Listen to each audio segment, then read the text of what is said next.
Hello and welcome to Switzer Investing. I'm Peter Switzer, and on tonight's program I go looking for some great income paying stocks with Marcus Bogdan of Blackmore Capital, who will now be running my Switzer Dividend Growth Fund, which is actually listed on the stock market and actually specialises in trying to find the best income stocks around and try and get a bit of capital growth as well. The fund's done pretty well since inception about 3 or 4 years ago.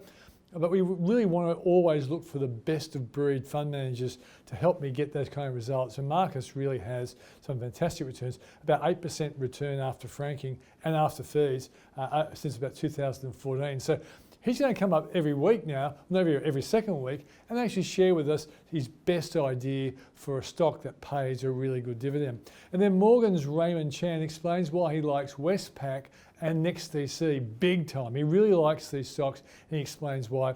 Then Charles Tarbey, the founder and chairman of Century 21, says there are some signs that the property price boom that we've been seeing and reading about in newspapers is maybe starting to slow down a bit, which I think would be really good news for people who are trying to buy houses. It may well be something for people who want to sell their house to get on the market as soon as possible. But before that, I'd like to share with you an idea I have for those who want to win out of the tech boom that we're seeing right now. This could be a way you could actually create your own tech fund.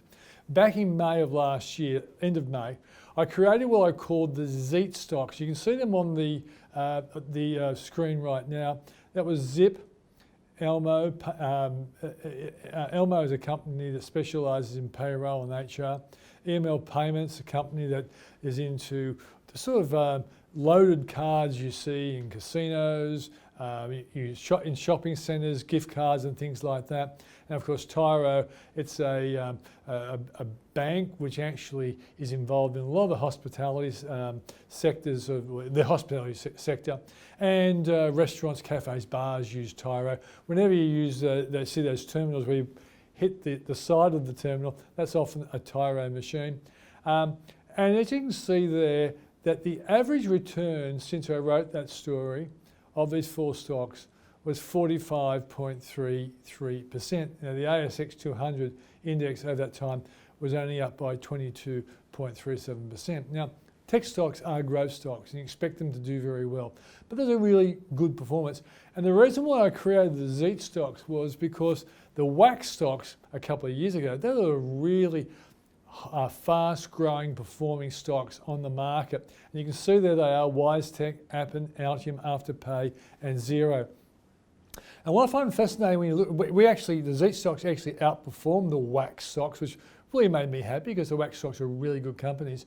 But when you look at it, you see in the case of Elmo is the only one that hasn't really gone up in my Zeet stocks. Tyro only up by a little amount, but it was hit by a really unfavourable hedge fund report, and that hedge fund really did it to try and make some money.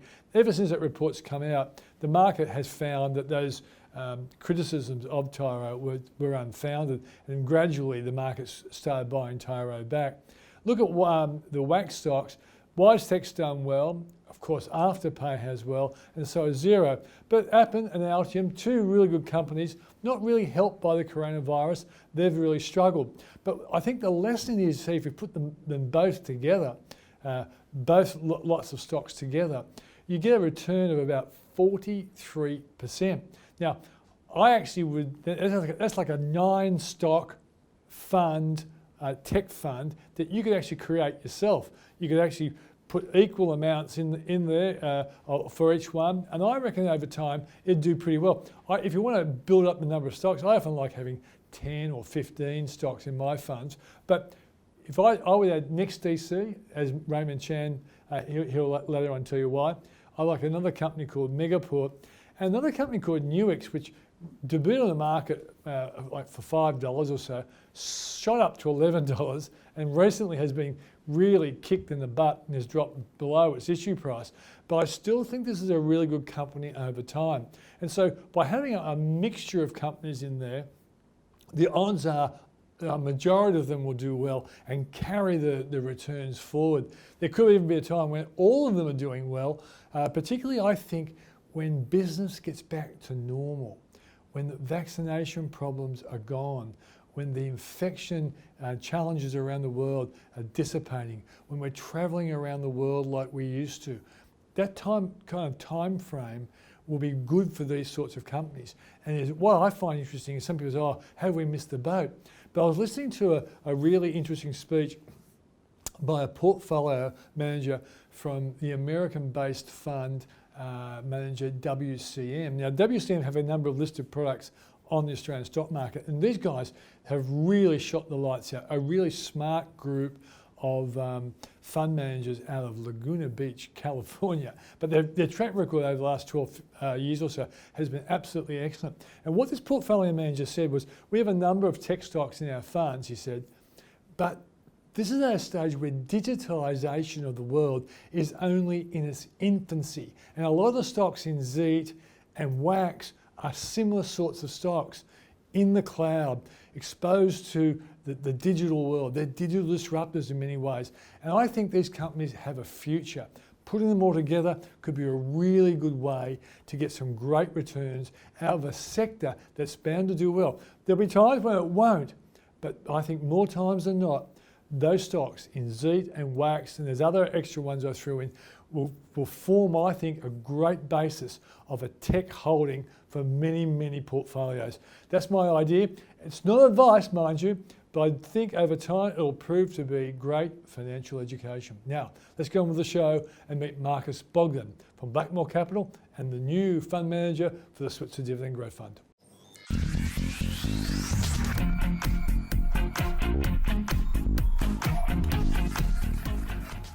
I'm joined on the program now by Marcus Bogdan of Blackmore Capital, who I'm happy to announce is going to be the new manager of my Switzer Dividend Growth Fund. And Marcus and his team are experts on stocks that pay really good income, good dividends. And I know a lot of our followers love growth, but there are a lot of smart people out there who also realise you can buy stocks for income. I'm going to get Marcus to give us some of his favourite ones right now. That should be very interesting insight. Marcus, thanks for joining us. Thank you, Peter. So why don't you just quickly tell us the history of why you decided to be a boring fund manager searching for income rather than the growth stocks that the sexy fund managers go after? Yeah. Well, I've gone through a number of economic cycles. Yeah. The first Australian recession in 1991. You're pretty young then. Yeah, very young. I was a graduate then. The tech crash, the global financial crisis, and the pandemic. Yeah. And what I've liked about our approach is around resilient companies. Companies that can deliver earnings consistently at good rates of return and pay good dividends to shareholders. And that's why I'm attracted to that Maybe sector. I'm as boring as you, because that's the exact way that I invest, and that's why I created the Switzer Dividend Growth Fund. But I have to say, because of the unbelievable crash of the coronavirus, I have become a big speculator in stocks that were completely sold off. So I've actually changed my investment strategy, only for a percentage of my portfolio, because the value just looked fantastic. I was prepared to gamble. But generally speaking, what you do is what I do, and that's why I was happy to get you in to manage our fund. Now, if you look at for people who've never actually thought about this, what are the core stocks that you would always... So, for example, if your son, who's 21, if he says, your dad, I want to put together a portfolio, what are the core ones you'd put in that portfolio to make sure he gets a nice, regular source of income and sometimes some really nice capital gain? Yeah, well, I think you need a level of diversification, and I'll be looking at leaders across a number of... Best of breed in industries. A number in industries. And those industries can be in the banking sector, they can be in the resource sector, they can be in the healthcare sector, industrial sector, and in property trusts. Okay. And I would pick out the best Let's leaders. go through it. The people watching this show like to get stocks and then buy them. Okay, so let's go to each sector and name the stock. Okay, so the banking sector, we like both Commonwealth Bank and Westpac. We see both recovery in earnings and, more importantly, a recovery in sustainable dividends. Right, let's go to the next sector. Resources.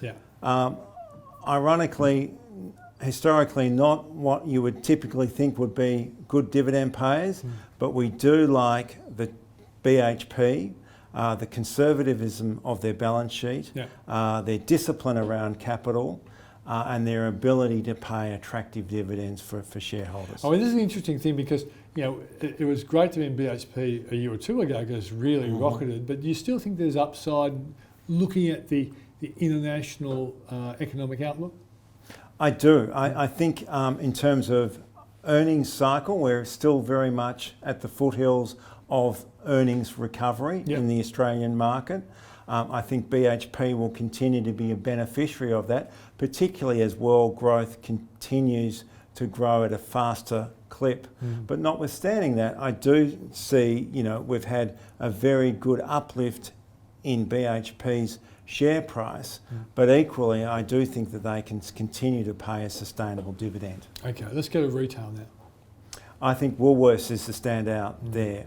It's delivered both earnings and dividend growth through the pandemic. It's become a disruptor in online. That's been a very successful strategy for it. You've got the divestment of Endeavour coming. That's the drinks business, the Dan Murphy business and the hotels business. That will deliver further capital returns there, strengthen the balance sheet, a very dependable company. And it also means that Woolies becomes more attractive to the ESG type investors, doesn't it? Because getting rid of the drinks and the pubs, they're just basically supplying food. Yes, it's an essential industry and it's become so much part of our fabric through the pandemic. Okay, so we're going through various industries, so we're diversified. We're trying to get best of breed. Let's go to healthcare. So healthcare, we like Ramsay Healthcare. It is a reopener, not one you would typically expect. But it's not a cruise business. No, but people have to have elective surgery. It was postponed for a number of months, both here in Australia and in their overseas markets. Those waiting lists haven't disappeared. They have built up, and we believe that the earnings growth and the dividend recovery there is particularly attractive for Ramsay. Now, historically, REITs have been very good. There was a long period in Australia where REITs did fantastically well. They got clobbered during the coronavirus, partly because a lot of offices are no longer occupied by workers who are hiding in their homes, working at home. But you've got a REIT, I presume, in the fund that you think is a reliable income payer? Yes, we've found a staple in Waypoint, which is both petrol stations and convenience retail. The convenience retailer has certainly benefited through the coronavirus. We like the long duration of the leases in Waypoint. Prima facie, very attractive dividend yield of 5.8%, which we think can grow at least 3% over the next decade. Okay, let's go to the industrials. I know you've got a few there, but give us one that you think is going to be a really reliable performer going forward. Well, we like Brambles. Brambles has delivered both earnings and dividend growth through the pandemic. It's been a critical component, that blue chip pallet that you see out in yards and on streets. They once lost 1 million of them many years ago. They did, and it was pretty problematic for them. Absolutely. But their closed loop service is critical for the delivery of consumer staples, and so we do like that as a cornerstone company in the portfolio. Is there another sector that I might have missed out that I really should have alerted people to? I think I've pretty well known most of them. You've got the diversified. We haven't done telco. No, we haven't done telco. Do you rely on Telstra, or is Telstra a bit of a worry to you?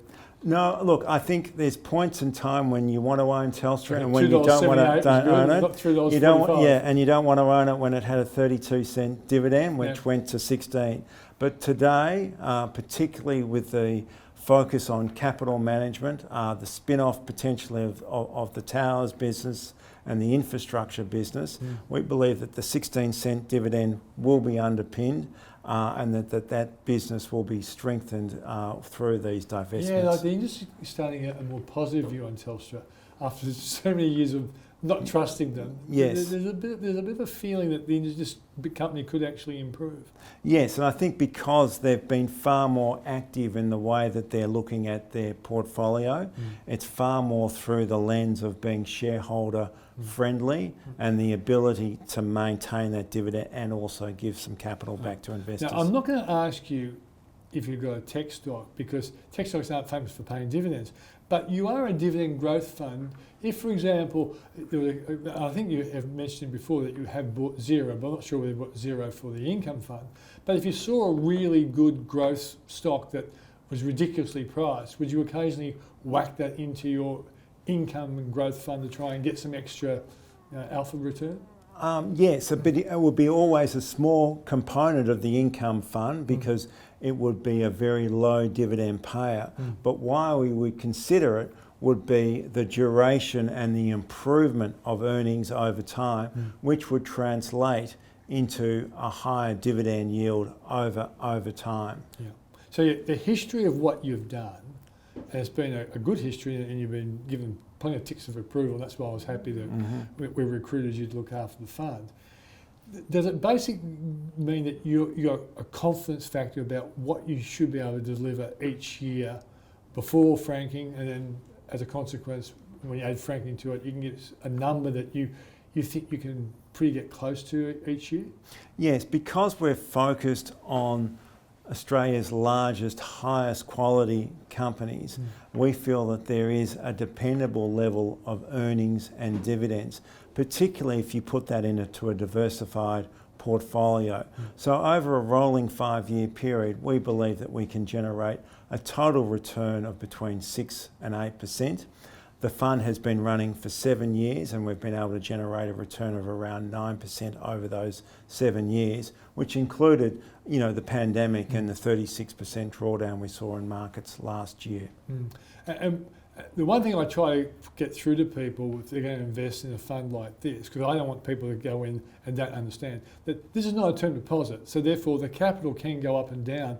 But you've had a pretty good history of not seeing your capital fall at the same pace as stock markets, and it comes back nice and quickly as well.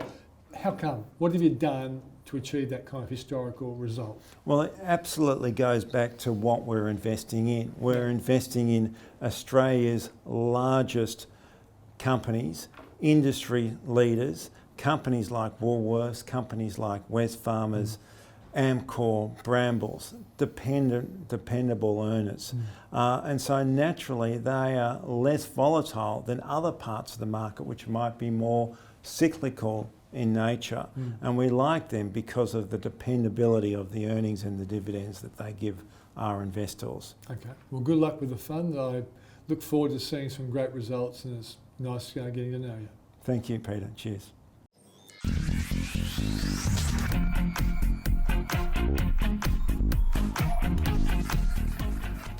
Join Paul Rickard, Hamish Douglas and myself and a range of other financial experts as we share with you key strategies to help you grow your portfolio at our 2021 Virtual Investor Strategy event taking place on the 27th and the 28th of April. Please join us. We are currently offering free registration to this event as well as a bonus 7-day free trial to the Switzer report for anyone that registers. So get in quick and secure your spot via the link in the description below.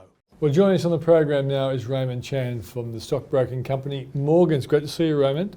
Thanks, Peter. Thanks for your invitation. My pleasure. Now, before we get to some of the stocks that you really like right now, talk about what you think are the big themes that explain why the stock market is doing well at the moment. I think that there's going to be a number of factors that impact the stock market. But I still believe the 3 key factors will dictate the direction of the market, being number 1, the vaccine rollout, the number 2, the long-term bond yield, and number 3, the ESG, being the environmental, social, and governance. So those are the 3 things I will look at for the coming months to dictate the direction of the market. Now, I know you're a very cautious man, but I always force you not to be cautious to make you more interesting. Not that you're not interesting anyway, but my audience wants you to be, look, my view, I'll give you my view first. I think stocks are going to go up for at least the next 2 years. We might even get more than that. Do you agree with me? Next 2 years? You can say no if you like. Well, I won't kick you off the show if you disagree. I think the economy will be quite good. That will underpin further earning growth. Yeah. Purely if we look at the fair value continue to go up from last year, 5,800 points to today, around 6,500 points. I know the viewer will say, well, we are at 7,000, so aren't we overvalued? However, with the way that it goes at the moment, we think the Australian economy will grow by about 3.5% in this calendar year and a bit over 3% next calendar year. Which is conservative, Raymond. There are bigger numbers out there, but he's conservative. But go on, yeah. So better economic growth will drive earnings. So they're likely to be earning upgrade. Yeah. With earning upgrade, then the value will go up. So yes, there's a possibility where the stock market could go told you it's cautious. Possibility. You know, interest rates, we've been told, will stay low for 3 or 4 years. I think they're going to have to raise them probably after 2 years because I think the boom will be strong. And I listened to your chief economist, Michael Knox, who's more confident than you are. Anyway, but that's all right. So the summary is, even though you were more conservative than me, you do think it's likely that stocks can go up, not in a straight line. There will be volatility and there'll be buying opportunities as well. One of the reasons why we feel confident is because the inflationary expectation remain very low. Yeah. We don't have many of these examples where we have an economic growth of 3 to 4%, but we still have an inflation expectation of below 2%. Yeah.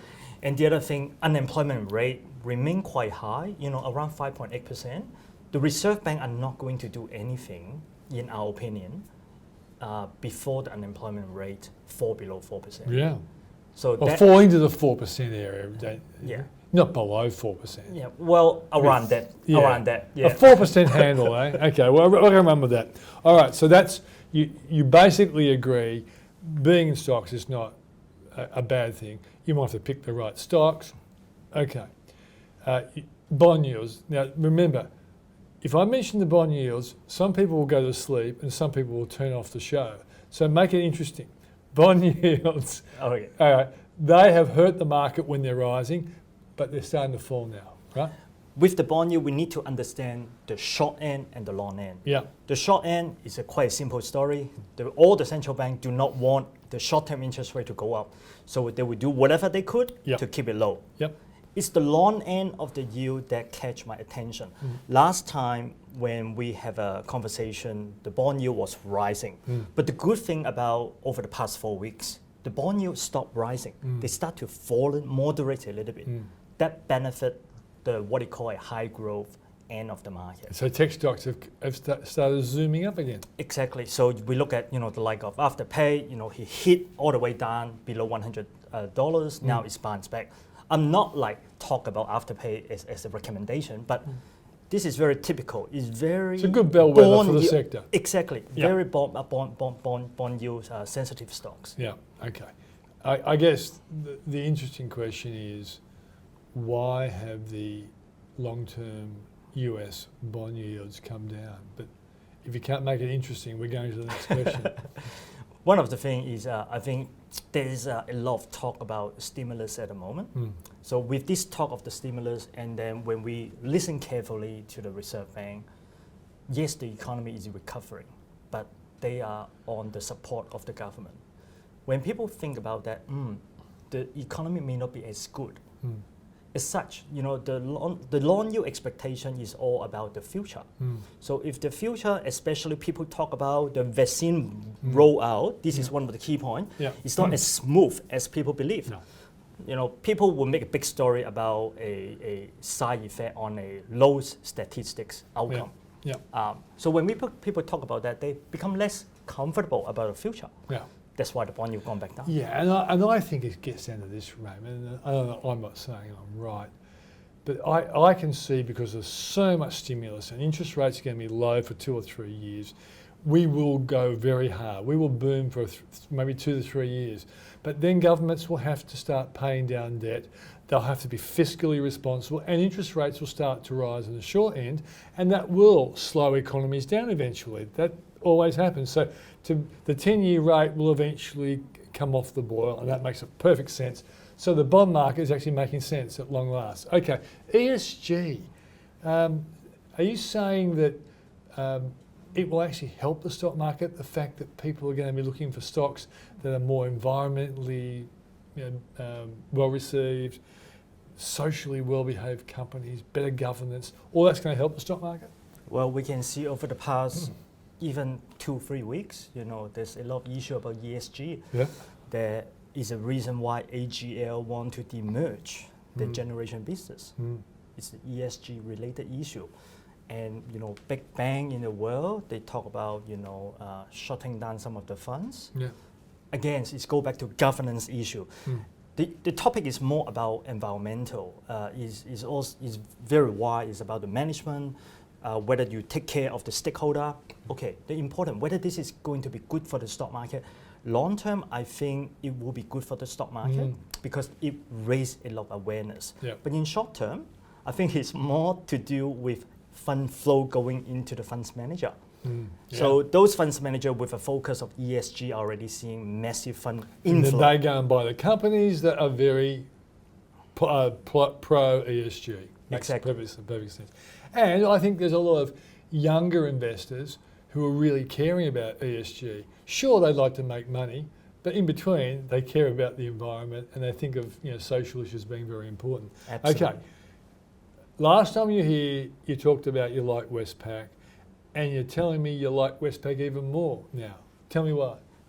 For the low interest rate that we talked about a moment ago, if we have an opportunity to capture a bit over 5% within 7 to 8 months, I would be interested to look into it. Yeah. So this is exactly what Westpac is likely to offer.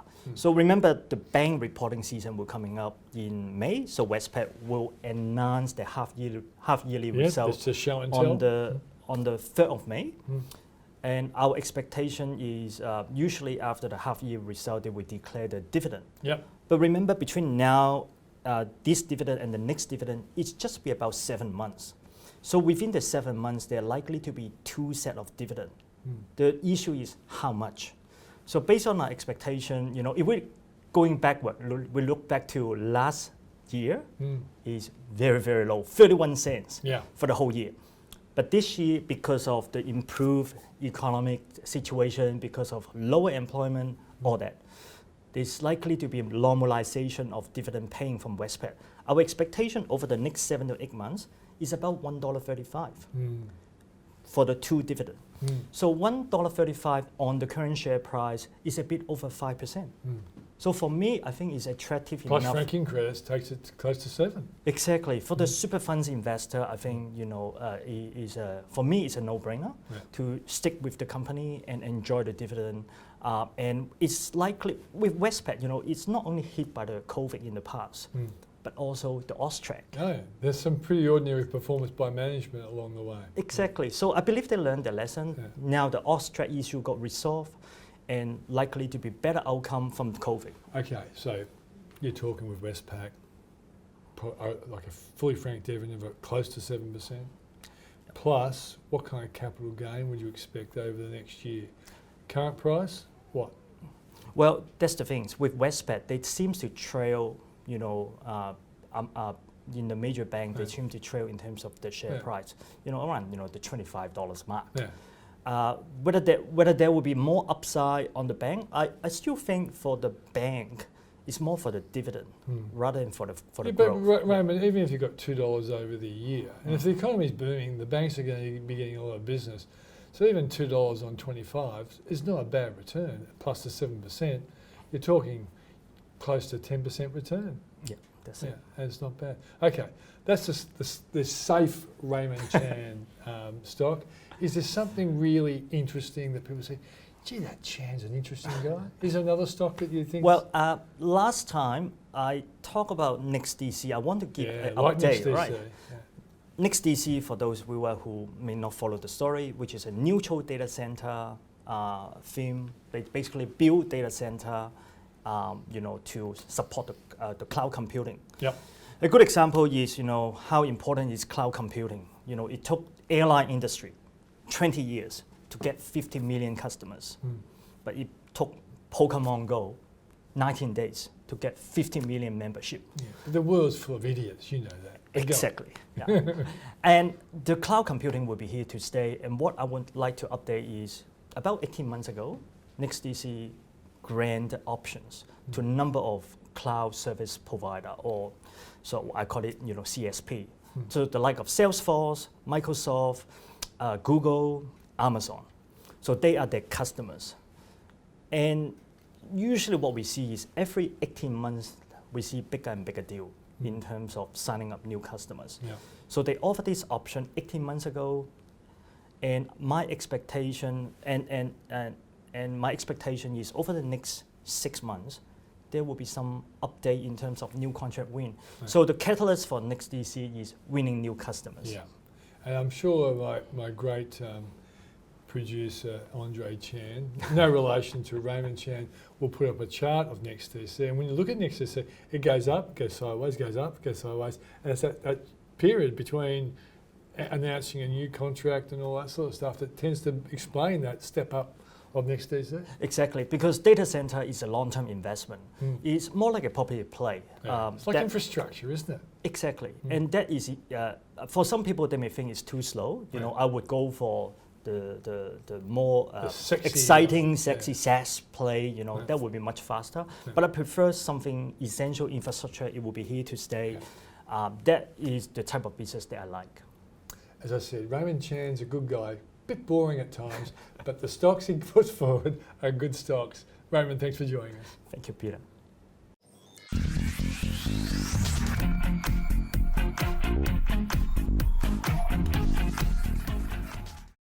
Joining us now is Charles Tarbey, the founder and chairman of Century 21 or C21. Great to see you, mate. Thank you, Peter. Now, we'd like to catch up with Charles to see what's going on in the market. And last time we talked, he said he was seeing a trend of more people selling before auction. And he also suggested there was a sign sometimes that the market's cooling a bit. And there was an article in Domain early this week sort of pointing out that more and more people are selling before auction, but they did not say there was a sign that the market was cooling down. So, with all your experience, and great, thanks for joining us, Charles. Thank you. With all your experience, do you think it is actually a sign that the market's cooling a bit? Well, if I were auctioning a property and I had plenty of buyers turning up, I knew they were there and they were registered, I certainly wouldn't be selling before auction. That's the first thing. As an auctioneer myself, when an agent comes to me and says, I got a great offer before auction, I say, well, let's go to auction. No, it's a really good offer. I think we should take it. That to me is always an indication that the agent's not sure. Whether the market and what follows and what we see in the papers and what we see from research follows comments like that. So we see the comments at the coalface. That's what you hear about weeks or months later on. Okay. I've come across people, I'm sure you've come across them many more times than me, but the person says, look, I'm going to make an offer before auction, but if you reject it, I'm not going to the auction.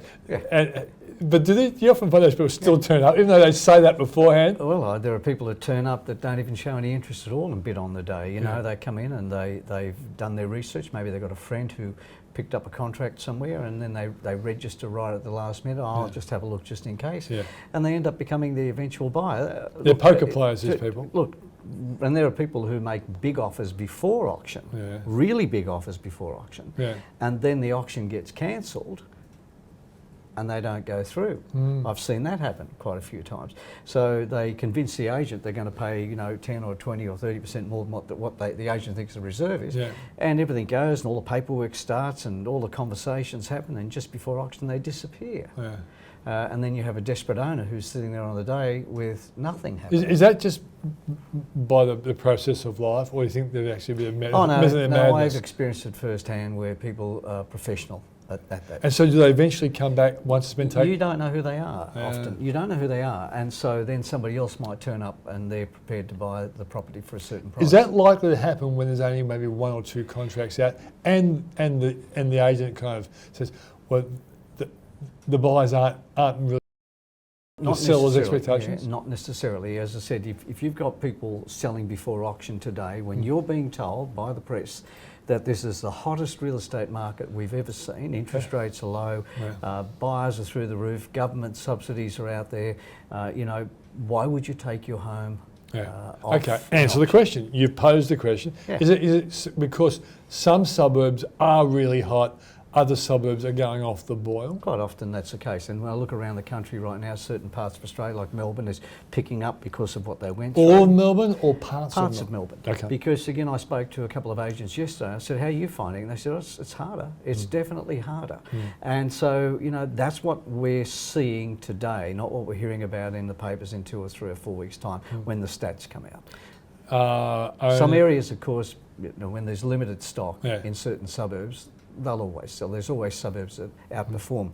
But when you're starting to get that flow of stock coming into the marketplace, which we have had pretty much every week since the start of this year, we've had an increase in properties advertised for sale.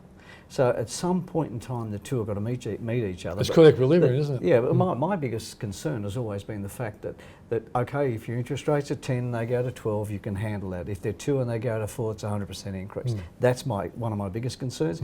The other concern is the fact that banks in New Zealand, as you know, have already started putting in processes to stop investors buying, etc., because the market's too hot there. And then on top of that, at what point in time does a valuer start looking at a property and say, I'm not sure I can value it at this price. This might jeopardise my own valuer's licence at some point in time. Those are basic concerns that come up.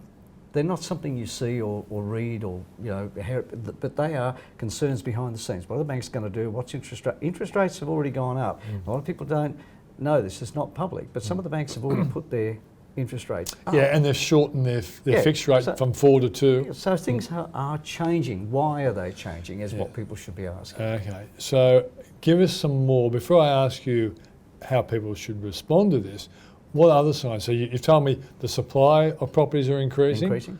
Not in all suburbs, but in lots of suburbs. Yes, especially and I presume you're saying people can't believe the price. They thought, well, why don't I just take and then sit on the sidelines and try and buy? I think it was said the other day that fear of missing out has turned into fear of paying too much. That's another what's issue. FOMO becomes fear of paying too much. You have to work that one out. Okay, yeah. But that's kicking in. People are just going, you know what? I don't want to pay that price. I had a call from a reporter on the weekend asking me, so we keep hearing the rumours that vendors are getting greedy, and I think she wanted me to say that they're getting greedy. And I said, look, if you've got an opportunity to sell your property and you're a seller and this is your chance, take it. Why wouldn't they? But a lot of buyers are getting angry. So interest rates are climbing behind the scenes. Valuers should start getting nervous. I believe the banks are looking very closely at what's happened or APRA will look closely at what's happening in New Zealand at the moment.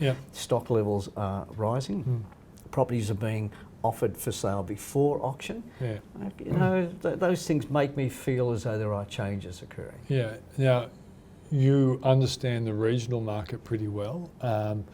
Are people selling in the city and moving to the country, and are places like Glenbrook and Blackheath and where I live in Glenbrook and where you have your holiday property, especially in Glenbrook, nothing's for sale. So if something comes up, people will pay more for it. That's normal. That's normal. But what will stop that will be that fear of paying too much, and the valuers will start having second thoughts about whether they. But you are seeing a demographic shift of people who want to work from home, going to the country, taking their profit in the city. Out in the regional areas, Goulburn, Orange, Bathurst, the offices in those regions are very, very busy, still very busy, because the prices are good, but they are going up. Yeah. Okay.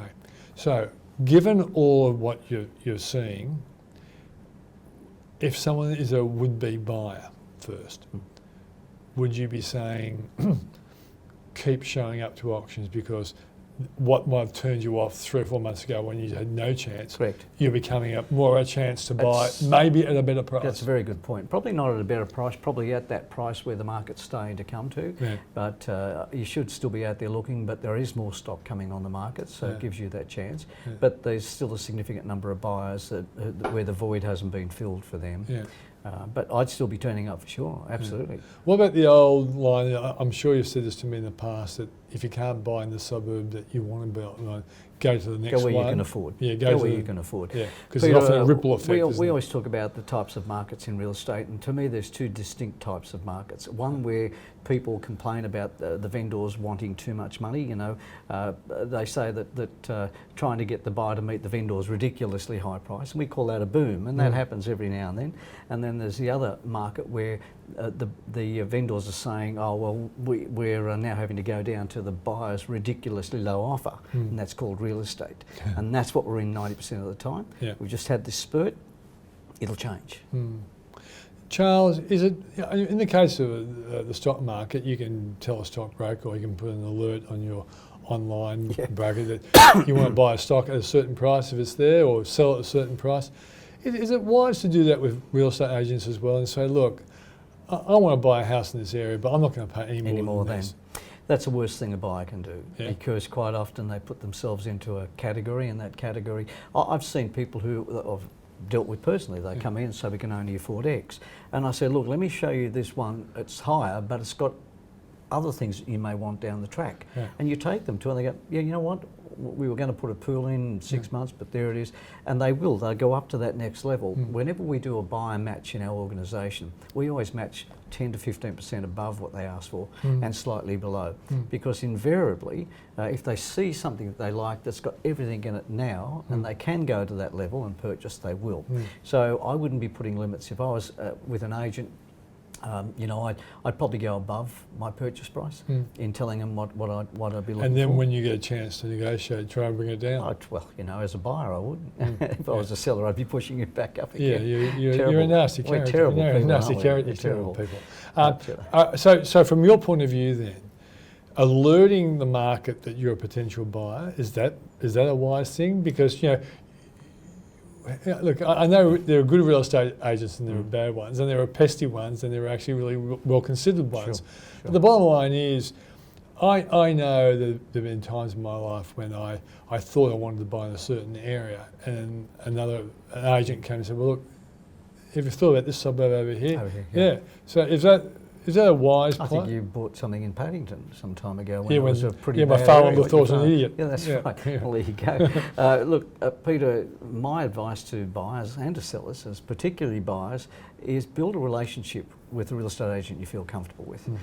If you're going to wait for the agent to call you in, especially in a hot market like this, you're going to be always disappointed. You're going to get that complaint that I'll often see around the trap. So I left my name, but nobody ever called me back. Or I would have paid more for that home if they'd have told me they were going to sell it for more. If you really want to purchase something, build your relationship with a good agent in your area and stick with it. Take them a cup of coffee instead of expecting them to come and buy you a coffee.